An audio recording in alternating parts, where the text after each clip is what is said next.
មានខ្លួនមានអីទេខ្ញុំចែកឆ្លងមើលចែកសងសាយកាទេសាក់ចូលទៅជាកូនហើយមកទៅ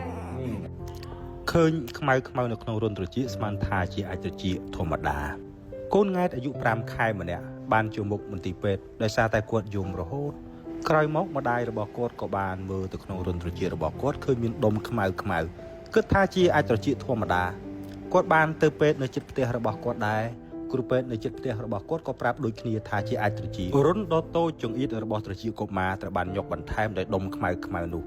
កុមារមិនសហការជាមួយនឹងគ្រូពេទ្យទេគាត់រើបំរាស់យកតែឈ្នះតែម្ដងទាំងអាណាព្យាបាលក៏ដូចជាក្រុមគ្រូពេទ្យនៅតែព្យាយាមដោះស្រាយបញ្ហានេះឲ្យខានតែបាន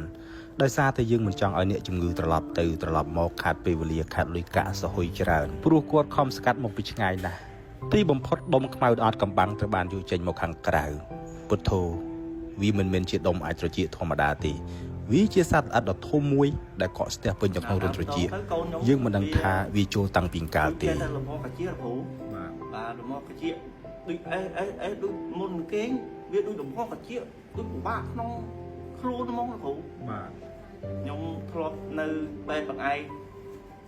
ខ្ញុំបែបឯកជនគ្រូគេមើលគេថាមិនខ្លះគាត់ថាអាចជាកូនបាទហើយអត់ទុកចិត្តបាទខ្ញុំមកបែបលោកគ្រូអញ្ចឹងឯងមិនយកមិនភ័យ